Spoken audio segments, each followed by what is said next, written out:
আপনি যখন একটু দুর্বল ছিলেন, আপনার যখন আপনার ইচ্ছে পূরণের জন্য, আপনার লক্ষ্যে পৌঁছানোর জন্য সঠিক পথের সন্ধানটা জানা ছিল না, আপনি বারবার চেষ্টা করেও ব্যর্থ হচ্ছিলেন, বিভিন্ন দিক থেকে হতাশা যখন আপনাকে ঘিরে ধরেছিল, তখন নিশ্চয়ই কিছু মানুষ আপনাকে বলতে এসেছিল, তুমি এটা পারবে না, তোমার দ্বারা এটা সম্ভব নয়, তুমি এ কাজের যোগ্য নও, তুমি অন্য কিছু ভাবো, তারা এটা সম্ভব নয়, তুমি এটা ছেড়ে দাও।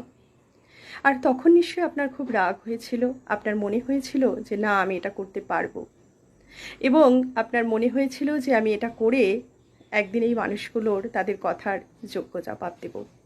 কিন্তু অদ্ভুত ব্যাপার কি জানেন, যখন দীর্ঘ সময় পর আপনি আপনার চাওয়াটাকে অ্যাচিভ করেছেন, বরঞ্চ তার থেকেও বেশি কিছু অ্যাচিভ করেছেন, তখন আপনার ইচ্ছে হবে না ওই মানুষগুলোর সঙ্গে গিয়ে মুখ লেগে তাদের কথাটার উত্তর দিয়ে আসতে। আপনার মনে হবে যে এই মানুষগুলো জাস্ট এদেরকে ছেড়ে দিতে হবে, এদের সঙ্গে মুখ লেগে কোনো লাভ নেই। কারণ আপনি আপনার চাওয়াটা পাওয়ার জন্য যে পরিশ্রম করেছেন, যে শিক্ষা পেয়েছেন, সেই শিক্ষা আপনাকে প্রকৃত অর্থে শিক্ষিত করে তুলেছে, যে শিক্ষা আপনাকে শেখায় সঠিক পথে মানুষকে ধাবিত করো, চালিত করো, খারাপ কথা নয়, খারাপ কাজ নয়, খারাপ দিকে নয়।